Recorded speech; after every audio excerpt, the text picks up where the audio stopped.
5 каналдын түз эфиринде Шаардыктар программасы. Менин атым Гүлзат Иманова, саламатсыздарбы?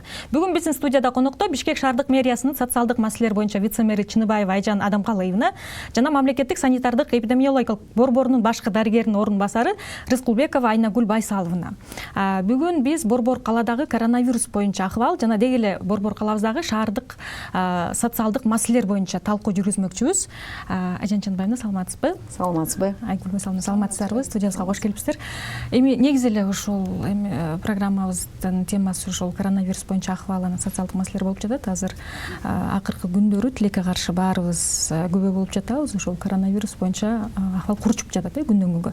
Анан ушул статистикага кайрылып кетсеңиз, азыркы учурда Бишкек шаарында ооругандардын жалпы саны канча, анан бул боюнча кандай чаралар көрүлүп жатат, даярдыктар жөнүндө айта кетсеңиз кыскача. Бир жолу саламатсыздарбы? Бишкек шаары боюнча коронавирус оорусу бизде кайра азыр күчөтүлгөн режимде иштеп жатат. Кичине 15 марттан бери кайра ошо лабораториялык жол менен тастыкталгандардын саны дагы кайра жогорулап, кичине көбүрөөк катталып атат да. Анан эми алып токтоло турган болсок, ушу быйылкы жылы январь айынан бүгүнкү күнгө чейин Бишкек шаары боюнча 3258 адамдын арасында катталды. Анын ичинен 1989-у бул лабораториялык жол менен тастыкталгандар.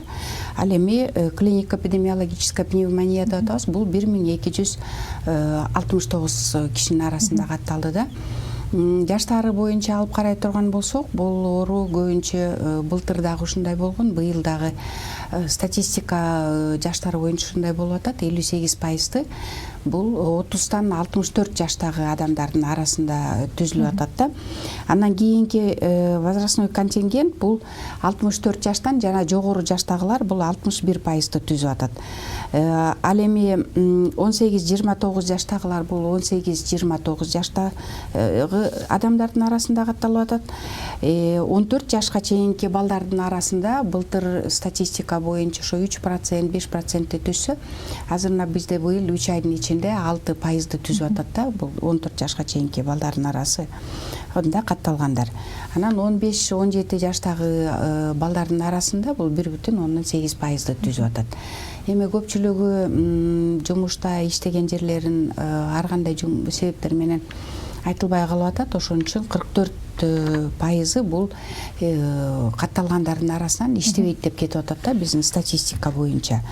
Иштегендерди алып карай турган болсок, андан кийинки эле экинчи орунду мынакей бул пенсионерлер жогоруда айткандай катталгандардын себебинен 26,6% ошо пенсионерлер түзүп атат бизде. Ал эми мектеп жашындагы, мектептеги барган балдардын түзгөнү бул контингент 3,7%-ты түзүп атат.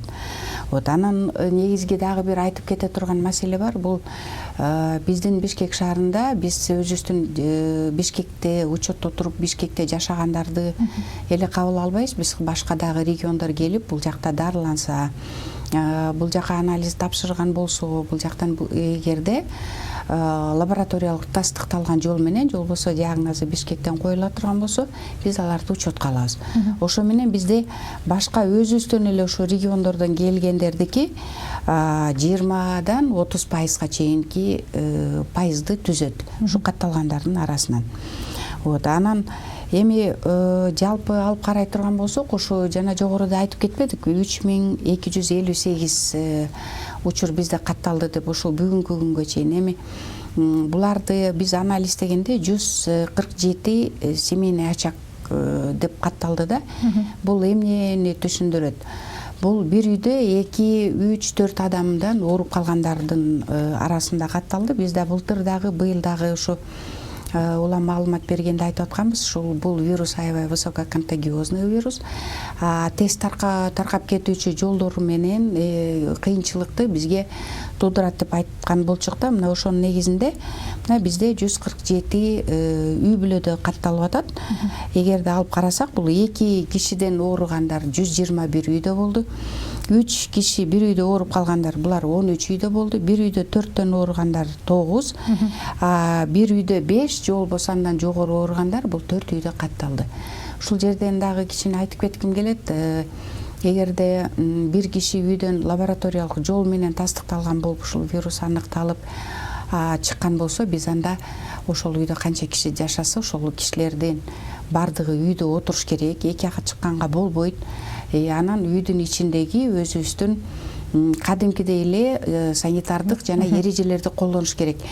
Эгерде бирөөгөдүкү ошо чыгып калган болсо, ошо үйдүн ичин желдетүү, нымдуу чүпүрөк менен тазалоо, генеральный уборка кылып, бардыгын тазалап, анан идиштерди ар бир кишиникин өзүнүкүн бөлүп, анан ошо жана лабораториялык тастыкталган, эгерде амбулатордук түрдө үйдө дарыланган болсо, анда ошо эгер бөлмө болуп кала турган болсо, үйдө шарт болуп отурган болсо, ошо убактылуу бөлмөдө көбүрөөк болуп, анан ал бөлмөнү да желдетип, кичине эме кылса, башкаларга дагы жукпай сактап калышы мүмкүн. Биз болсо азыр көрөрмандарыбызга эскерте кетсек, адаттагыдай студияда телефон номерларыбыз иштейт. 0312 59 27 телефон чалуулар үчүн жана WhatsApp номерубуз 0709 92 10 20. Бүгүн биздин студияда шаардын социалдык маселелер боюнча вице-мэри Чыныбаева Айжан Адамкалыевна жана коронавирус боюнча акыбалды талкуулап жатабыз. Айжан айым, ушул дүйнөнү дүрбөлөңгө салып жаткан ушу коронавирус боюнча шаардык бийлик тарабынан азыркы учурда киргизилип жаткан чаралар, тыюулар жөнүндө бөлүшө кетсеңиз көрөрмандар. Биринчиден баарыңыздарга чоң рахмат. Биз бүгүн көп маалымат менен бөлүшөбүз. Социал тармактарын карасаңар, мэрия күнүгө брифинг берет, кандай кырдаалда болуп атат. Жана биз ар бир райондо бизнесмендер менен жана ар кандай адистер менен чогулуп иш-чараларды өткөрүп жатабыз. Анткени тилекке каршы кырдаал жакшы эмес. Ошондуктан 1 апрелден биз бала ойногон жерлерди, плаза жана ЦУМ жана чоң торговый центрлерди 1 апрелден жабабыз. Бул 2 жума көрөбүз кандай кырдаал болот. Баары жакшы болсо, буюрса кайта анда ачып баштайбыз. Жакшы. Эми сиз жетектеген ошол социалдык маселелер боюнча мындай тармакты алсак, негизи эле социалдык тармак маселелер десе, биз эмнегедир билим берүү жана мындай медицинаны ойлойбуз да, бирок бул эми кеңири тармак да. Анан сиз ошол социалдык маселелерди боюнча шаардын вице-мэры катары шаарда кандай мындай жетишсиздиктерди байкадыңыз? Иштегениме 4 ай болду. 4 ашык ай биз чоң пресс-конференция бердик. Тилекке каршы журналисттер келген жок. Биздин ушундай саясатта болгон көп проблемалар болгон жерлерге келишпейт. Жакшы нерселерди айтып берсеңиз келишпейт. Биз Айнагүл Байсалова менен жана башка биздин адистерибиз менен жакшы социалдык проблемалар үчүн чоң презентация жазып бердик. Анан тилекке каршы ошону эч ким жасаган жок да. Ошондуктан эмне айтарын? Бизде жетпейт 100төн ашык мектептер, 100төн ашык бала бакчалар жана сөзсүз дагы 20дан ашык больница болсо жакшы болот эле. Ошондо биз жакшы заманбап жана ыңгайлуу больницаларды курсак, биздин элибизге абдан жакшы болот эле. Тилекке каршы 30 жылдан бери жаңы мектептер жана жаңы больницалар жок. Баарыбыз көрдүк, эпидемиялык учурда биз баарыбыз мектептерди ача аларбай, анткени көрөсүз кандай жаман абалда жүрдүк. Ошондуктан биз ачкан жокпуз мектептерди. Ошондуктан биз баарына бүт маселелер көп. Музейлерди карасак, музейлерге да керек сөзсүз каражат. Жана опять мы говорим модернизирование, да, и цифровизация. Булар сөзсүз керек бизге. Анан ойлойм, буюрса туура пландаштырып 5 жылдан ашык пландарды коюп атабыз. Ошондуктан мен ойлойм, тез арада 6 айдан кийин мисалы биз ремонтторду баштайбыз 2-3 объекттерлер. Анан бизден азыр Бактыбек Жапарович да жаңы келген мэр ал да айтып берди, азыр 5 жаңы мектеп курулат жана 5 жаңы садик курулат. Жакшы. Бизге телефон чалып келген экен. Кабыл алып койсок. Алло, саламатсызбы? Алло, саламатсызбы? Саламатчылык угуп жатабыз. Менин суроом мындай да, коронавирус күчүп атат, пенсионерлер российский вакцинаны күтүп атабыз. Мартта келет дедилер, келели, ошо министерство айтты, эртерээк алып келип Москвадан. Вакцина алсак болот эле, ошону айтсаңар, өткөндө да айтып чалдым эле. Российский вакцина алабыз деп элдин баары күтүп атат. Жакшы, рахмат, сурооңуз түшүнүктүү болду. Сиздерге да рахмат. Негизи эле ушул эмдөө тартиби тууралуу айтып берип кетсеңиз, кандай шарттарда берилет? Эмдөө тартиби бизде Бишкек шаарында башталды. Коронавирусга каршы вакцинаны алдык. Азыркы учурдагы алган вакцинабыз бул Кытайдан келген, Кытайдын чыгарган вакцинасы. Sony Farm деп аталат вакцина. Биринчилерден болуп ушу медицинский биздин өзүбүздүн кызматкерлерге салдык. Медициналык кызматкерлер ошол күнү дагы кечке биздин клиникалык наблюденияда болду. Кече күнү дагы сурадык, кандай акыбалдасыңар, жакшыбы деп. Бул вакцина жакшы, эч кандай побочный проявление болгон жок, эчтеке болгон жок. Мен российский вакцина алышым керек, Кытайдыкын албашым керек деп өзүбүзгө андай чектөө койбошубуз керек. Анткени себеби биздин министрликтен жактан ошо вакцинаны алып атканда, макулдашып атканда, ошонун составы кандай болуп келип атат, канча миллион адамга салынды, канча жолдо өзүнүн изилдөөлөрүн, өзүнүн жана апробация эмелерин өтүп туруп анан алынды деп биздикилер дагы ушундай алышат да. Ошон үчүн бул азыркы келип аткан вакцина жакшы вакцина, инактивированная, эч коркунучу жок, буну алса болот. Күтүп атабыз. Спутник V гам-ковид Россиянын эмеси вакцинасы келет, ушу апрелдин 10-на чейин алабыз, Кудай буйруса.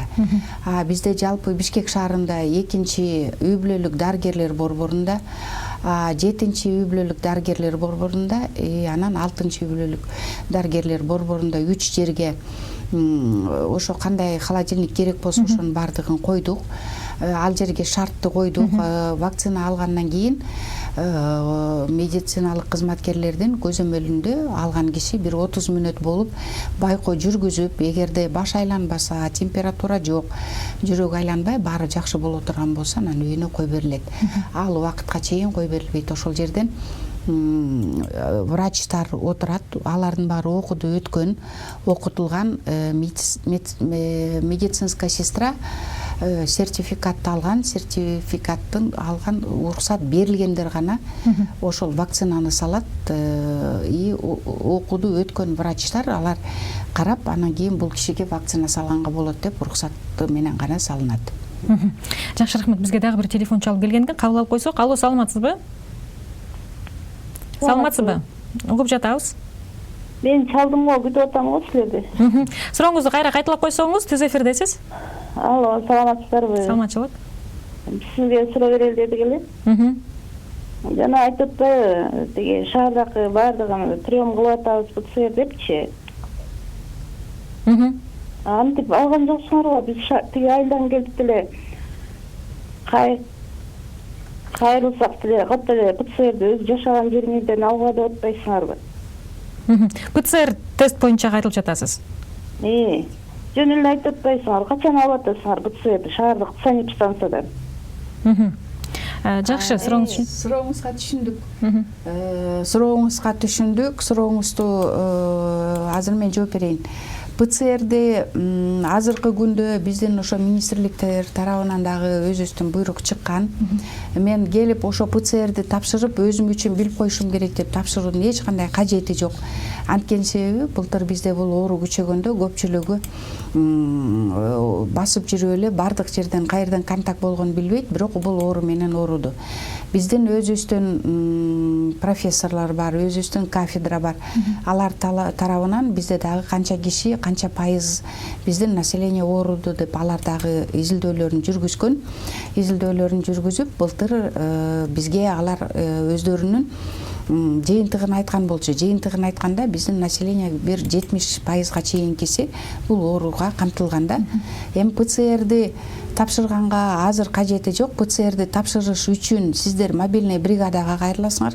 Мобильный бригада бизде колл-центр уюшулган шаарда.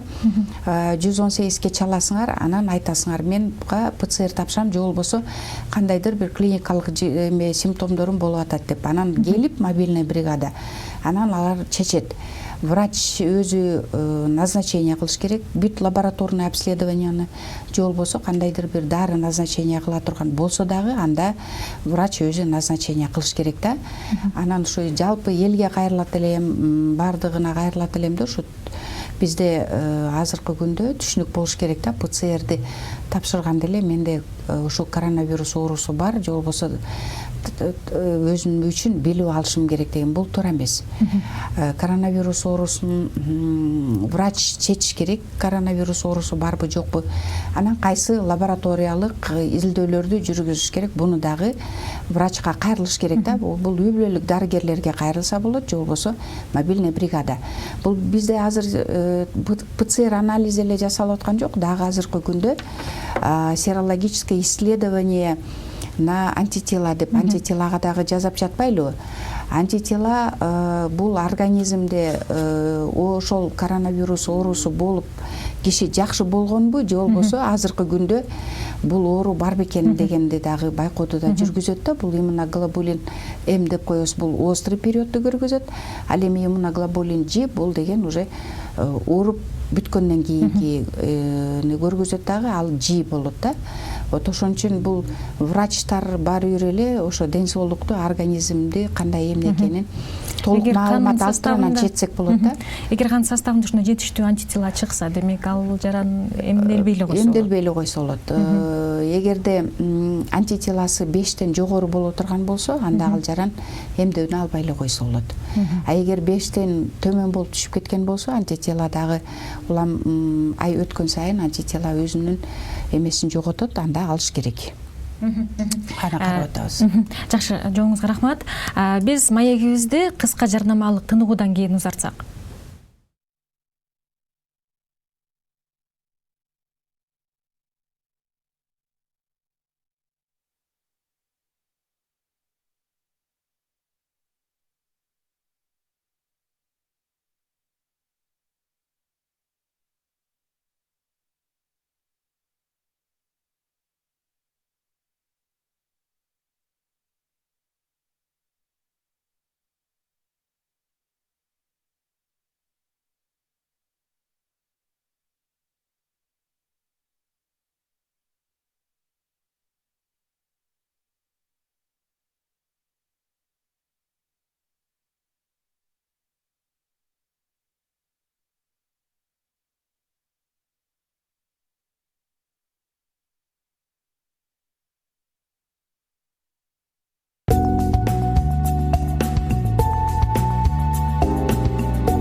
Бешинчи каналдын түз эфиринде шаардыктар программасы уланып жатат. Бүгүн биз социалдык маселелер жана шаардагы коронавирус боюнча акыбалды талкуулап жатабыз. Бизге түз эфирге телефон чалып келген экен, кабыл алып койсок. Алло, саламатсызбы? Байланыш тилекке каршы үзүлүп калган экен. Айнагүл кайра эле ушул коронавируска кайрылып келсек, азыр баарыбыздын шаштыбызды кетирип турган учурда ошол шаар боюнча биздин жарандар, ооруп калган жарандарды канча негизи медициналык мекеме кабыл алып жатат? Анан жанагындай койка место деген орундуктар жетиштүүбү? Деги эле ушул 3-чү толкун деп баарыбыз коркуп жатабыз. Ошол даярдыктар жөнүндө айта кетсеңиз. Бизде Бишкек шаарында мобильный бригада өзүбүздүн ушу Бишкек шаарынын саламаттык сактоо начальнигинде эметилген мобилдик бригадалар бар. Азыркы күндө 10 мобилдик бригада иштеп жатат. Эгерде ушул дагы эпидемиологиялык абал татаалдашып дагы күчөп кыйындай турган болсо, былтыр биз бул мобильный бригада 30га чейин жеткен. Дагы ошол эле кызматкерлердин баардыгы даяр турат. Алардын баары кайра жумушка кирип иштешет. Азыркы күндө бүт центр семейной медицины, бизде үй бүлөлүк дарыгерлер борбору ооруларды кабыл алып атат, кайрылса болот. жаткырганга азыркы күндө ошо койка жетип атат. Өзүбүздүн жана республикалык клиникалык инфекционный больницада 400 койка место бар. Андан кийин дагы 100 койкага жаңы ачылган дагы корпус бар. Азыркы күндө ал жерде бош койкалар бар. Бош койканын саны 158. Ал жерде бардык жашына кичекей болобу, картаң болобу, бүт жаштагылардын баары кабыл алып Сөзүңүз жатат. бар алжы, бизге телефон чалуу келип калган экен түз эфирге. Алло, саламатсызбы? Алло, Саламатсызбы, угуп жатабыз. саламатсызбы. Могу 5 каналдагы передачаны көрүп атам да. Ошо санеп станциялар жөнүндө, санеп станциялар башка эле иштебейт. Кайсы жерде барсаң эле пирожки, самсасын сатып эле отурушат. Ошо жерлердин баарын карап турсаң, жир жасагандары интернеттен да берип атышат. Ошо эмелерди көрүп зээнин кейит. Санеп станциялар бачым текшерип турса, ошолор деле таза болмок. Мен мына 40 жыл больницада иштедим. Санеп станция келатат дегенде аябай титиреп турчубуз. Азыр болсо санеп станциялар эмне бир көрбөйсүң, эч жерден көрбөйсүң. Анан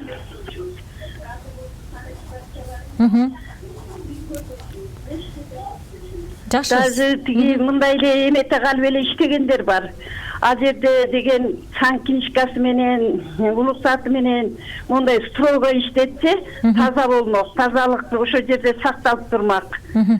Ошо көйгөйдү айтайын деген. Жакшы, чоң рахмат кайрылууңузга. Негизи көрөрмөн ушундай санитардык талаптардын көзөмөлдөнүп жаткан маселесин талкуу. Жакшы, аябай жакшы суроо берди. Эже 40 жыл өзүнүн медициналык стажы бар экен. Таза болуу керек, таза деп өзүнүн бул көйгөйдү аябай жакшы проблеманы көтөрүп атат. Мен сиздин айтканыңызга кошулам. Туура айтып атасыз. Көпчүлүк жерде азыр бул кир болуп атат, базарларда дагы кир болуп атат. Бизде мораторий быйыл 3-жылга созулган мораторий. Мораторийдин негизинде бул өкмөттөн постановление чыккан. Бул токтомдун негизинде бизге текшергенге уруксат жок. Азыр ал жакка чыкпайбыз, текшергенге болбойт. Эгер кандайдыр бир оору катталып калса же бир акыбалыбыз күчөп ошол жерде бир нерсе болуп турган болсо, анда биз ошо Министерство экономикадан уруксат алып, анан кийин текшергенге чыгып, аларга текшеребиз. Азыркы учурда коронавирус оорусуна каршы деп биз ошо санитардык көрсөтмөнү берилген. Бардык жерге биз берген санитардык көрсөтмөнүн негизинде бүт ошо жанагы чоң супермаркеттерде, кичинекей маркеттерде, базарларда бет каптарды кийип, анан перчатки менен иштешип атпайбы, жана көзүнө дагы эмени тагынышып, лицевой щиток. Ошонун бардыгы биздин берген санитардык көрсөтмөнүн негизинде азыркы күндө иштеп жатат. Анан биз дагы өкмөткө жазганбыз, ушундай акыбалда азыр санитардык эрежелерди карабай жатат, аткарышпай жатат. Ошонун негизинде кандайдыр бир кайра кагаз чыгарып бериңиздер деп кайрылуу кылганбыз. Анан кайрылууду күтүп атабыз. Кудай буйруса, кагаз келип калса, кайра күчөтүлгөн режимде иштейбиз. Бизде дагы бир телефон чалуу бар экен. Алло, саламатсызбы? Саламатсызбы, угуп жатабыз. Алло, саламатсызбы? Алло. Саламатсызбы? Алло. Угуп жатабыз, кутмандуу кечиңиз менен түз эфирдесиз. Саламатсыздар. Биз сиздерге бул Нарын шаарынан чалып жаттык элек да. Биздин суроо мындай болуп атат да.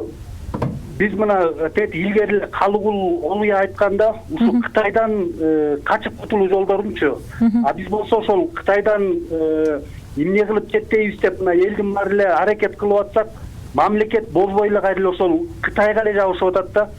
Ушул Кытай мамлекетинен бөлөк, мисалы үчүн азыр мына Россиянын вакцинасын дүйнө жүзү боюнча мактап атат да, эффектиси жакшы болуп атат деп. Эмне үчүн биз ошо тиги Россиянын вакцинасын алып сайганга мүмкүнчүлүк жок, кайра эле болбой ошол Кытайга эле жабышып калдык. Жакшы, сурооңуз түшүнүктүү болду. Рахмат сизге, көрөрман. Негизи эле ушул көпчүлүк элде ушундай кооптонуу бар, ушул Кытайдан келген эмдөөнү албайбыз дегендер да жок эмес да? Эми мындайда bizde бул оору алгач катталганда дагы биз ишенген эмеспиз. Алгач бул оору катталганда да ишенбей, көпчүлүк айткан бул калп эле бирдеме чыгарып атат, анан мындай оору жок. Анан кийин биз эми качан кыйын акыбалга түшкөндө, анан кийин ошондо биз баарыбыз коркуп кийинип иштеп баштадык да.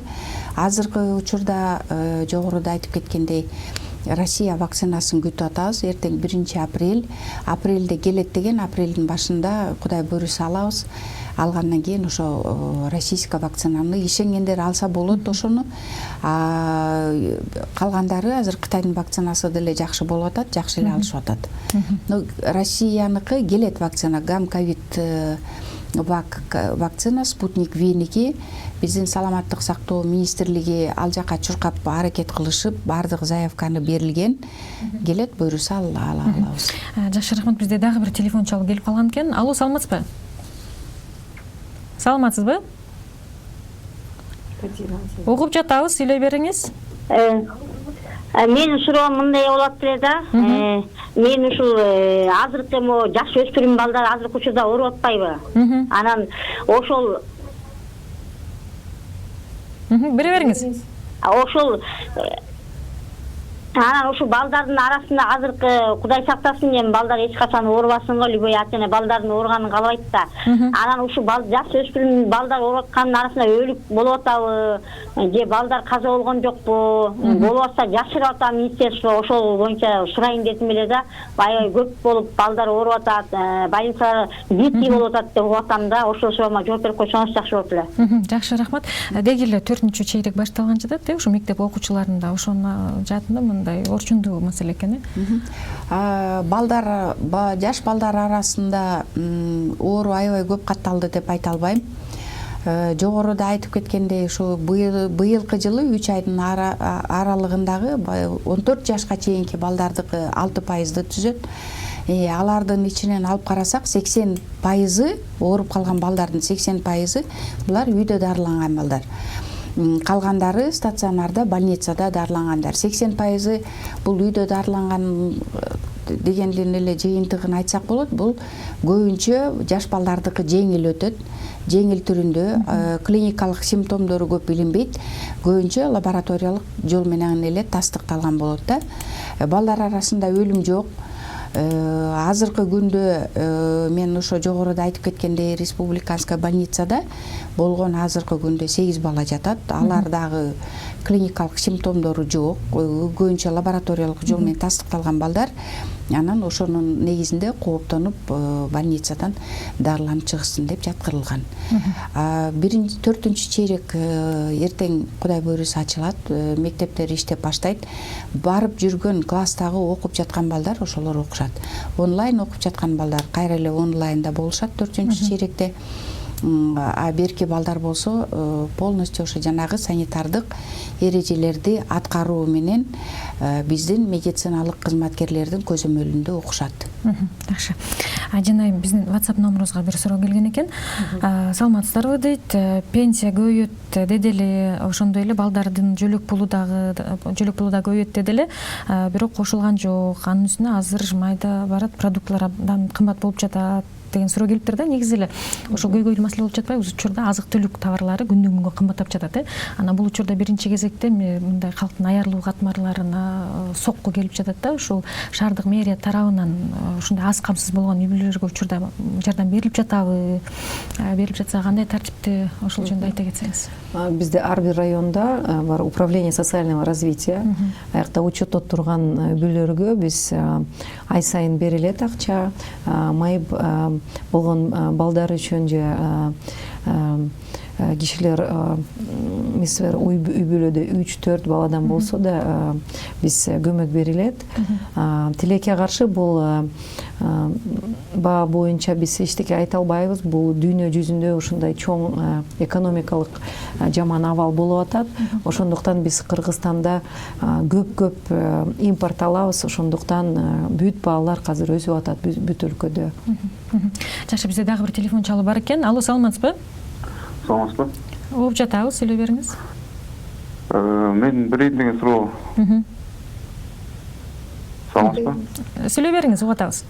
Мен билейин деген суроо.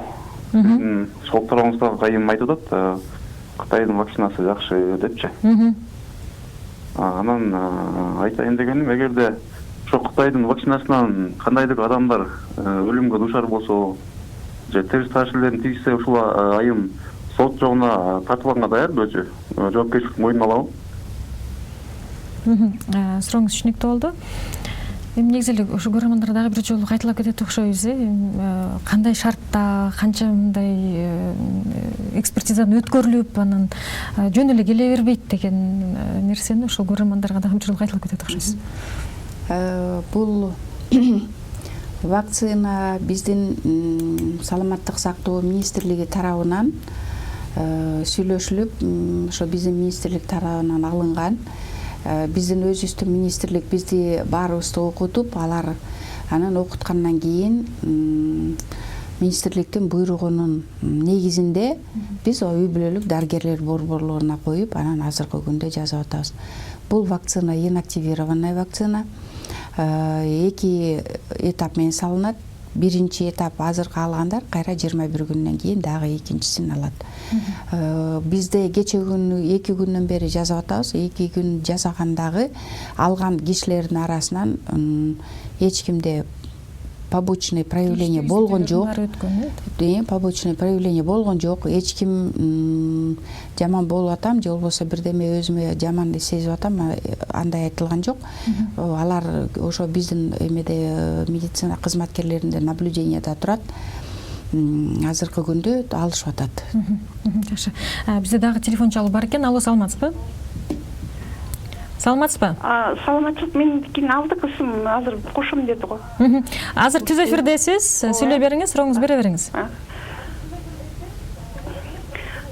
Угуп жатабыз. Кутман кеч сизерге. Мен кайра эле ушул вакцинация жөнүндө берейин дедим эле, азыркы жооп берип кеткен айымга.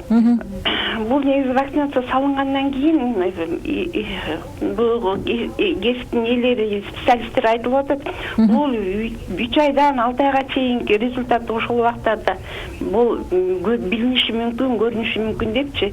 Бул кыз өзү алып алгандай эле сүйлөп атат да, аябай бул 100% жакшы алып алыш керек, эч ким 2 күнүнөн кийин болгон жок деп сөз жок. 2 күнүн ичинде ооруп жатыш калыш керекпи, же эмне тиги дүйнөгө кетип калыш керекпи? Биздин эл азыр 95% эмес 98% Кытайга ишенбей атат. Анан булар кандайдыр мабжурлоо менен эле, мисалы менин кызым мугалим болуп иштейт, ошолорго келип мабжурлаптыр, алсаңар да аласыңар, албасаңар да аласыңар депчи. Мен аны айтпай эле коеюн, кайсы мектеп экенин, ким экенинчи. Анан бул мурун салынып жүргөндө, же мурун алынып жүргөндө, башка жактан барып окуп келгендей сүйлөп атат да, бул ушуну кантип далилдейт бизге? Мына көпчүлүк элдин суроосу ушул болуп атат азыр. Мунун астындагы, мен астындагы бала деле ушул суроону берди. Мен берейин деп аткан суроону. Ошого жооп берип коюңуз. Жакшы көрөрмөн, чоң рахмат сурооңузга.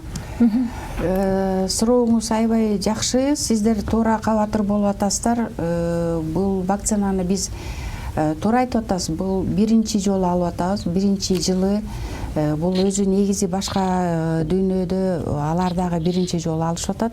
Биринчи жылы чыкты бул вакцина. Кийинки жылдары берки жанагы сасык тумоого алган вакцинадай уже көнүп калабыз да. Биз былтыр бул жактыкын алганбыз, мындай вакцина болчу деп.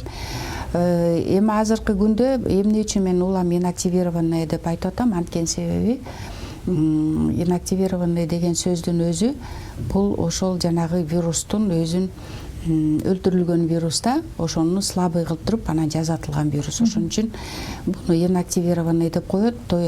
Вакцинанын өзүнүн зыяндыгы эмеси побочный проявлениясын ошонун баарын деген жазып атканда бүт ошо изилдеп баардыгын илимди эме кылышып анан кийин берилген.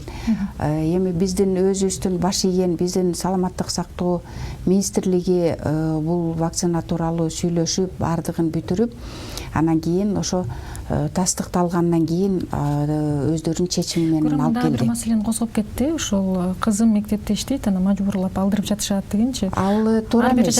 Ал туура эмес. Мажбурлап. Да. Биз билебиз кайсы мектепте болсо, сизге кайта жалып койсун, анан биз алып алабыз, анан билебиз. Демек көрөрманыбыз тактап кайрылса болду. Биз Ооба, мажбурлаган жок, мажбурлап алганга болбойт. Бул деген баардыгын айтып атабыз. Ким өзүнүн эрки менен, өзүнүн макулдугу менен мен алам дегендерге гана салынат. Мажбурлап салганга ага болбойт. Андай кызыңыз албайм десе албай эле койсун. Жакшы, рахмат. Биз маегибизди кайрадан кыска жарнамалык тынуудан кийин узартсак.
Бешинчи каналдын түз эфиринде шаардыктар программасы уланып жатат. Бүгүн биздин студияда конокто Бишкек шаардык мэриясынын социалдык маселелер боюнча вице-мэри Чыныбаева Айжан Адамкалыевна жана мамлекеттик санитардык эптен борборунун башкы дарыгеринин орун басары Рыскулбекова Айнагүл Байсаловна. Айжан айым, эми сизге кайрадан суроону узатсам, ушул сиз социалдык маселелер боюнча шаарды жетектеп жатасыз. Анан сиздин мындай иш тажрыйбаңызга көз чаптырсак, сизди бир ийгиликтүү башкаруучу менеджер экениңизди билсек болот да. Анан ошо деги эле шаардык башкаруу саясатында сиз кандай кемчиликтерди көрдүңүз, эмнени өзгөртөт элеңиз? Бул абдан жакшы суроо. Көп нерселерди өзгөртүш керек. Биринчиден мен ойлойм биздин мугалимдерге жана бүт социалдык мекемдерге жана биздин адистерге зарплатаны сөзсүз көбөйтүш керек. Анткени абдан можно сказать, что, к сожалению, наше государство пока не может себе позволить, но очень хотелось бы поднять зарплаты. Номер один людям — это нашим врачам и нашим учителям. И да, мы с ностальгией говорим о советском времени, но на самом деле статус учителя и статус врача, они были оценены по достоинству. И хочется, чтобы в ближайшем будущем, чтобы мы могли позволить достойные зарплаты. Конечно же, это опять-таки должна вестись большая работа по поддержке программ жилья, доступного жилья для людей, кто оказывает услуги. И как человек, который пришел из гражданского сектора, из бизнес-сектора, увидя внутри процессы, люди отдают свои жизни, отдают, посвящают себя. Но когда маленькая зарплата, люди любят жаловаться, да, что вот учителя берут там дополнительно с детей какую-то оплату или там на врачей жалуются. Но если маленькая зарплата, людям надо выживать. И у государства должна быть вот цель поднимать зарплаты, достойный труд, достойные условия труда и, конечно же, программы, да, которые будут повышение квалификации. И тогда у нас никто не будет воровать, у милиции должны быть хорошие зарплаты. То есть здесь система не только города, она касается всего нашего Кыргызстана, что решать проблем, конечно, хочется быстро, хочется, чтобы был сразу результат, но то, что уже сейчас мы с командой отрабатываем и готовим проекты для того, чтобы мы почувствовали, например, что можно через садики и школы менять нашу страну, я думаю, можно увидеть результат. Бизде телефон чалуу бар экен, кабыл алып койсок. Алло, саламатсызбы? Тилекке каршы байланыш үзүлүп калыптыр. Биздин WhatsApp номерубуздагы көрөрмандарыбызга эскерте кетсек, 0709 92 10 20. Ал эми телефон чалуулар үчүн 0312 59 20 70 номеру студиябызда иштеп жатат. Ошол WhatsApp номерине келген суроолордон окуп берсем, аны билем, кайра эле ошол вакцина боюнча да биздин карапайым эл Кытайдын вакцinaсын эч ким алгысы келбейт. Эмне үчүн баары бир эле кайра Россияныкын алган жокпуз деген суроо келип жатат да. Анан ошо айтайын деген негизи эле мындай калкка түшүндүрүү иштери азыр жетишсиз жүргүзүлүп жаткан жокпу? Түшүндүрүү иштери жетиштүү эле өткөрүлдү. Биздин медициналык кызматкерлерге окутуу жүргүзүп, ар бирөөнө сертификат бергенден кийин дагы бул бардык телевизорлордо, эмелерде биздин өзүбүздүн иммунолог окутулган өзүбүздүн кызматкерибиз барган. Азыркы күндө дагы ошо элдин көбү көрбөй калса керек, дагы бир кайталоо жүргүзгүлө деп сураналы. Жүргүзсүн. Эми бул вакцинаны каалоочулар гана алат, каалагандарга салынат. Акысыз экөтең. Акысыз салынат. Анткени бул жерде дагы суроо берип жатышат да, Россиянын акылуу, Кытайдыкы акысызбы деп. Акысыз салынат, Россияныкы дагы, азыркы Кытайдыкы дагы акысыз салынат. Биз ушу мынакей күтүп атабыз, ушу апрелдин башында азыр Россиянын вакцинасы келсе, Кудай буюрса, каалагандар ушу Россияныкын алса болот. Россиянын вакцинасын жакын арада келет, жакынкы күндөрү. Так, эми кызматкерлерибиз даяр. Элге түшүнүксүз болуп, элдин көпчүлүгү көрбөй калган окшойт. Кайра эфирге сураналы, чыгарып дагы бир жолу айтып берели, айырмасы эмнеде бул вакцинанын кандай жол менен салынат, кандай болот, бекерби, бекер эмеспи, бирок айтылып атат, радиодон дагы көп айтылып атат. Айжанайым, эми ошол эртең 4-чейрек башталат деп даярданып жатабыз, анан ал эми ошол эле маалда көрүп жатабыз, абал курчуп жатат да, ошол илдет боюнчачы. Анан ошол жаатта мисалы кооптонгон ата-энелер балдарын мектепке жибербей койгонго укуктары барбы? Ушул боюнча кандай иштер жүрүп жатат? Уруксат берсеңиз, расмий тилинде айтайын. Мага да бүгүн Фейсбукка жана Инстаграмга жазган. Хотелось бы всех проинформировать. Да, мы принимаем решения с учетом корректировок и рекомендаций эпидемиологов. Поэтому мы должны говорить, когда у нас обостряется ситуация, мы говорим, она обостряется. Сейчас она напряженная. Обострение, если было, мы бы сказали, закрываем школы, закрываем город, карантин. Но сейчас мы должны предпринять меры для того, чтобы рост этих заболеваний был не такой высокий. То есть в школы идут? Да, то есть в школы мы позволяем детям идти. Почему? Мы отрабатываем, чтобы родители не пускали больных детей. Потом у нас, получается, мы знаем каждого ребенка, который ходит в школу. Почему мы закрываем детские площадки? Детские площадки идет неконтролируемое количество детей, мы не знаем, с какого региона, с какого, скажем, да, с какой улицы, с какого микрорайона пришли. И там будет трудно следить заболевания. Хотелось бы сказать, что, конечно же, все школы дают возможность выбора. Многие у нас родители разделились на 90% и 10%. 90% хотят, говорят, заберите наших детей, потому что дети устали дома сидеть. 10% кто боится. Мы предоставили такую возможность. Онлайн-обучение мы не можем дать всем, потому что у нас количество, знаете, да, не хватает учителей, также не хватает врачей. Да? Если с врачами как-то проще, мы подготовились, у нас на случай третьей волны есть количество врачей, кто будет работать, да, то во время учебных процессов у нас те же учителя остались, и они не могут одновременно онлайн вести тот же урок и одновременно преподавать в обычном режиме. Поэтому мы такую возможность даем.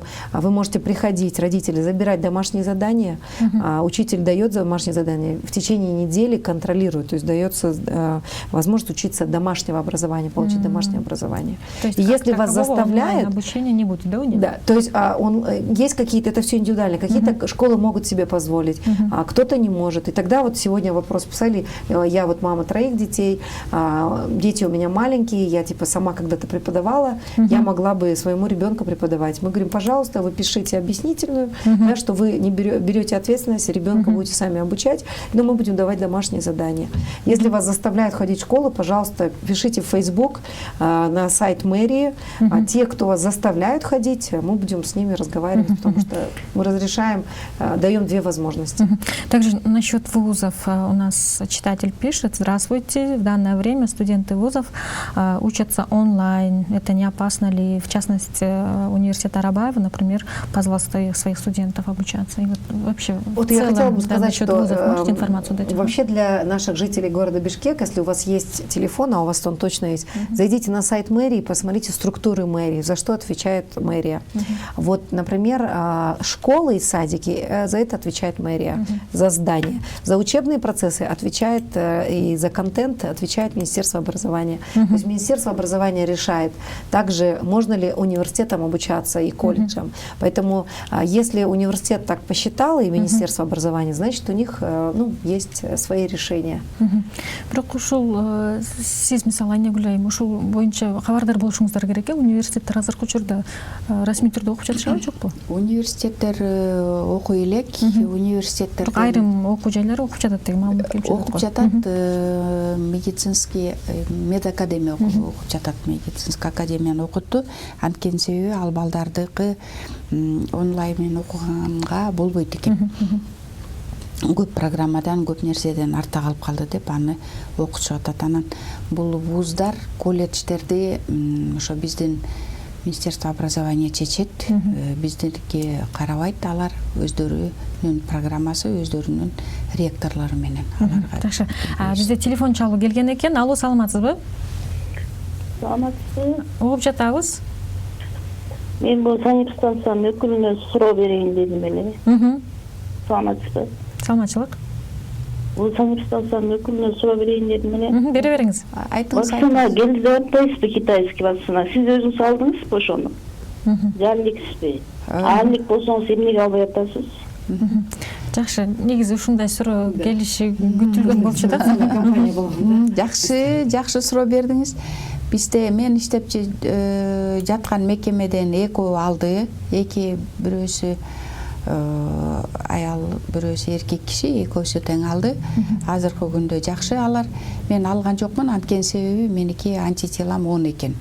Мен алайын дегем, мен дагы алгым келген вакцинаны. Анан ошо антителасы жогору болгон болсо, анда албай эле койгула деп ушундай эме кылышты, ошон үчүн алган жокпуз. Биз баарыбыз мекеме жалпы баарыбыз тең ошо жана жогоруда айтып кетпедикпи, антителага тапшырдык. Анан антителасы жок болуп чыккандарга анан аларга айттык, өзүңөрдүн эгерде ички дүйнөңөр алам мен ошону деп өзүңөр ошого добровольно макул болсоңор, анда алгыла. Анан өзүңөр добровольно макул болбосоңор, анда албагыла деп ошонун ичинен экөөсү макул болушту. Анан дагы бир жолу ошо WhatsApp номерубузга да суроолор келип жатат да, ушул эле суроондон улам. Адам өзүнүн канынын составында ошол антитела бар экенин оңой олтоң эле барып биле алабы? Бекер тапшыра алабы жана антитела кайсыл жерге барып тапшырса болот? Антитела бүт частный лабораторияларда жасалып жатат. Бекер алардын баасын билбейм, частный лабораторияларда канча жок. Частныйлар эч нерсени бекер жасабайт. Биздин лабораторияда да жасалат. Бул прескурант бекитилген, антимонопольный комиссия бекитип берген 699 сом. Эң эле арзаны биздин лабораторияда ошо эки түрүн билип берет. Иммуноглобулин М же болбосо иммуноглобулин G. Жакшы. Эми Айжан айым сизге суроо келген экен, саламатсыздарбы дейт. Менин суроом көп учурда ошол эле врачтар, милиция, мугалимдердин айлыктарын көтөрүш керек дей бересиздер. Бирок карапайым жумушчулар ортодо калып жатат. Ошол боюнча кандайдыр бир маселе көтөрүлүп жатабы шаардык мэрия тарабынан дейт. Ну, вопрос о чем конкретно? Есть же... Помимо карапайым деп түшүнүксүз болуп атат. Карапайым көп нерсени камтыйт да. Ошон үчүн мугалимдер, врачтар деп Айжан Адамкалыевна айтып кетти. Ал, наверное, имеет в виду, наверное, еще другие, наверное, структурные работники. Да, читатель перечислил сотрудники милиции, врачи и учителя. А про остальных, говорится, были. Почему? Про остальных, потому что я сейчас представляю соцблок, и я вице-мэр по соцблоку. И в нашем секторе у нас учителя, врачи, работники культуры, то есть я буду комментировать то, за что я отвечаю. А так, конечно, в целом, вообще в республике, конечно, нужно повышать зарплаты всем, но экономика нашей страны и налоговые, да, все отчисления, к сожалению, пока не позволяют. Плюс мы с вами видим, да, что вот это состояние, да, то есть у нас экономика не так развита, нету рабочих мест, поэтому у нас очень сильная миграция. Более 1 миллиона наших сограждан работают в разных странах, в том числе в России. И здесь вот, ну, это очень такой большой, глубокий вопрос, на который, наверное, я не смогу полностью ответить, к сожалению. Спасибо. Биз болсо кайрадан кыска жарнамалык тунууга узап, андан кийин маегибизди улантсак.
Бешинчи каналдын түз эфиринде шаардыктар программасы уланып жатат. Биз бүгүн Бишкек шаарынын социалдык маселелери жана коронавирус боюнча акыбалды талкуулап жатабыз. Студиябыздагы номерларды дагы бир жолу көрөрмандарга эскерте кетсек, 0312 59 20 70 жана WhatsApp номерубуз 0709 92 10 20. Жана бизге, Айжан айым, вопрос поступил на наш WhatsApp номер. Здравствуйте, я насчет электронной очереди в детские садики. Есть ли какие-нибудь привилегии детям учителей? Да, мы, знаете, у нас есть районные комиссии, туда нужно будет обратиться. И если после эфира вам напишут вопрос, номер телефона, конечно, мы вот сейчас садики открыли не полностью, да, потому что мы должны санэпиднормы соблюдать, и мы не можем полностью всех детей, как обычно, к сожалению, в группах принимать.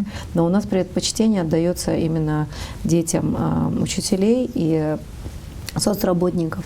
То есть в самой системе есть, да, льготы? Да. То есть в первую очередь могут поступить дети учителей, военных? Да, то есть мы идем навстречу, но есть садики, например, которые переполнены, переуплотнены в 2 раза. Тогда мы не можем просто физически, мы же не можем какого-то ребенка убрать. И у нас очередя, конечно, огромные, там, по 200 детей, по 300, по 1000 детей. Поэтому, даже если мы будем приоритетность, быстро этот вопрос не решится. Но пусть вам напишет, хорошо? Хорошо. Бизде дагы бир телефон чалып бар экен. Алло, саламатсызбы? Саламатсызбы? Угуп жатабыз, сүйлөй бериңиз. Алло. Саламатсызбы? Угуп жатабыз, түз эфирдесиз. Биз жана суроо бердик да, ошо вакцина боюнча жана жооп албай калдык да. Гарантия барбы, эгерде жанагындай өлүмгө алып келип жаткан болсо, ушул же жоопкерчиликти мойнуна алабы деген мен так айтты го да. Андан тышкары дагы бир суроо бар. Азыркы убакта чоң социалдык маселе болуп атат, продукты кымбат болуп атат. Мэрилештеги нечеге суроо бериңер деп да. Биз ошол маселени чечип атабызбы? Азыркы учурда 1 килограмм ундун баасы канча, жана 1 килограмм картошканын баасы канча экенин билесизби? Конечно, билебиз. Жакшы, сурооңузга рахмат. Айжан айым, да, если я, скорее всего, думаю, что наш зритель не против, если вы на русском ответите, да? Да, насчет вакцины в целом и вообще насчет вот продовольственной безопасности. Тогда по вакцине, может, вы ответите, Нагуль Басаловна, что это было? Он спросил опять. Ооба, эме деп сурап атат да, эгерде вакцина алгандан кийин өлүм катталса, буга ким жооп берет, жоопкерчилик депчи. Вакцинаны мен жогорудагы айтып кеткенмин, вакцинага уруксат берген эмесмин, мен сатып келген жокмун. Мындай да, биздин саламаттык сактоо жагынан макулдашылып алып келип биздин өлкөгө киргизилип, анан кийин биз ошонун негизинде азыркы күндө жасалып атат. Эми жаманды жоорубай эле коелу, өлүм катталбай эле койсун. Биздин ушул жасап жаткан, бизге өзүбүзгө алып келип вакцинаны жасап аткандан кийин ушунун баары жакшы, тынч өтсүн. Эмнеге аны айткым келет? Мен Россияны эле азыркы күндө ошо мисал катары келтиргим келет да. Россия өздөрү чыгарды, өздөрү эметти. Россия чыгарып, азыркы күндө вакцинаны аябай жатып көп жасагандын негизинде буларда ушул коронавирус оорусунун катталганы азайып атат да, төмөндөп атат күндөн күнгө. Чектөөлөрү дагы азайып атат, булар бүт бардыгы иштеп жатышат. Эми бизде деле ошондой Россиядай болуп келген дозаны Кытайдыкын алам дегендерге добровольцы макул болгондорго салалы, а Россия вакцинасын алам дегендерге салалы, Кудай буйруса баары жакшы өтүп кетсин. Жакшыны айталычы. Дальше. И вот второй вопрос, да. Да. Дело в том, что вот мэрия, она не может регулировать эти вопросы, то есть мы в экономические процессы не влияем. Но когда я была на заседаниях правительства, я знаю, что и наш премьер-министр, и тогда будущий временно исполняющим премьер-министром господин Новиков, он тоже отрабатывал с поставщиками из России, из Казахстана, где можно покупать оптовые большие поставки, чтобы по хорошим ценам мы закупались. И этот процесс, наверное, продолжается, потому что коронавирус тоже влияет, какие-то страны держат границы закрытыми, поэтому, к сожалению, сказать, что вот прям сейчас решим этот вопрос, тоже нельзя, потому что он очень долгий. И я знаю, что правительство сейчас ведет переговоры с различными партнерами, кто мог бы помочь вот в стабилизации цен. Бізде телефон чалып бар екен. Алло, здравствуйте. Алло. Здравствуйте, мы вас слушаем. Алло, здравствуйте, добрый вечер Добрый всем. вечер. Алло. Мы вас слушаем, говорите, пожалуйста. Добрый вечер всем, дамы. Хотел задать вопрос такой. Раньше на электронную очередь, когда подавали в садик, тогда рассматривали справка о местоработе преподавателя. Сейчас по всей республике эту справку не рассматривают как в электронном очереди, что он работает определенный преподаватель в государстве. Вопрос, да? Это был, да? Это был вопрос. То есть тот же вопрос, да, кажется? Да, мне кажется, вот тоже объяснить, спасибо за вопрос. Очереди электронные, которые созданы в городе, ну и могут по всей стране заходить, создана системой Министерства образования. Поэтому я думаю, что если вы нам напишите письмо, вот в эти предложения, что должно быть, что не охватило, да, это электронная очередь, я думаю, что разработчики этой программы совместно с Министерством образования должны отработать. Чем больше вы соберете, скажем, ваших коллег, кто сделает предложение, как эта система работает, где несовершенство. Если вы это сделаете хорошее информационное письмо, мы обязательно передадим министру образования, и я думаю, что они отработают этот вопрос. Сізге дағы бір оқырмандан сұрау келген екен. Бүгін массалық маалымат қаражаттарында Бишкек шаарында тойлорго массалық иш-чарага чектөө киргизилди деп жүрөт, ушул туурабы деген суроо келген. Да, к сожалению, да, эпидситуация остается напряженной, а получается у нас было уже рост заболеваний снизился резко. Было 20 больных в день, 23, мы привыкли, потом в один день было 44 и буквально за 2 дня 101. Мы обязательно должны были отреагировать. А сейчас мы встретились со всеми владельцами, то есть у нас есть ассоциация рестораторов, там более 156 ресторанов по Кыргызстану, где мы объяснили ситуацию, что 244 постановление о соблюдении санэпидемнорм никто не отменял. Но мы с вами знаем, что в тех же магазинах, в тех же больших заведениях большое количество людей не носят маски, и мы, честно, все расслабились. Поэтому сейчас мы хотим сохранить вот этот, скажем, рост, хотя бы пусть он будет 100, 60, 53. И если мы ограничим наши ТОИ, и большое количество людей перестанет друг с другом общаться, то я думаю, что мы можем проскочить эту третью волну без больших потерь. И поэтому мы обращаемся к населению, что попробуйте ваши мероприятия перенести. Вот сейчас пик, сезон, потому что после зимы мы переболевшие, иммунитет слабый, и сейчас коронавирус на таком фоне будет сложнее, осложненный. Поэтому просим сейчас воздержаться от больших Ограничения мероприятий. сейчас только по Бишкеку, да? Ограничения по Бишкеку, да, пока. Жакшы, Айнагүл айым, кайрылуу суроо ошол эле эмнөө боюнча окуп берейин. Дарыгерлер антитела глобулинди текшерип туруп вакцина алыш же албаш керектигин билишет экен. Ал эми милиция кызматкерлери мугалимдерге бул жөнүндө айтпай туруп эле вакцина алгыла деп жатышат. Ушул саясат туурабы сиздин оюңузча? Иммуноглобулинди текшертип койгон туура болот. Бирок ошол кызматкер вакцинаны алгыла албагыла дегенде ал жерде деген биз бүт үй бүлөлүк дарыгерлер борборлорундагы медицина кызматкерлери окуудан өткөн, окууду бүтүшүп ошол жерде айтылганда эмне үчүн биз айтып атабыз 5тен жогору болсо албай эле коюш керек, төмөн болсо алыш керек деп. Ошо окугандын негизинде айтылып атат да, бул окуп биз эме чакырылганбыз да. Вот ошон үчүн, конечно, желательно өздөрү эле өз ыктыярлары менен биздин калк элибиз өздөрү эле тапшырып билип алса бул жакшы болот. Анткени себеби биз баарыбыз айтып атпайлыбы, кээ бирөөсү ошо больницага жатып дарыланды, кээ бирөөсү үйдө бирөө ооруп калды эле, анан кийин мен да жыт билдим, билбей калдым, анан бир эле жолу температура болбой калып, анан ооруган жокмун деп, ошо мен контакт баары бир эле болгонбуз, баарыбыз контактта болуп, кандайдыр бир контакт болгон негизинде бизде ошо клиника өтүп кетти да, жеңил түрүндө, кээ бирөөнүкү тяжелыйраак болуп, анан ошон үчүн текшерилип койгон өзүбүз үчүн, ар кимдин өзүнө керек, өзү үчүн тапшырып билип койсо, анан кийин барганда дагы жакшы.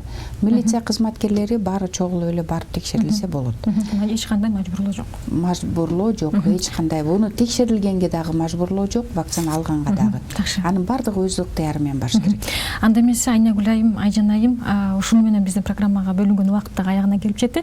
Студияга келип кызыктуу маек куруп бергениңиздерге чоң рахмат. Бүгүн биз Бишкек шаарындагы социалдык маселелерди жана коронавирус боюнча акыбалды талкууладык. Бул Шаардыктар программасы болду. Аны мен Гүлзат Иманова алып бардым. Саламатта калыңыздар.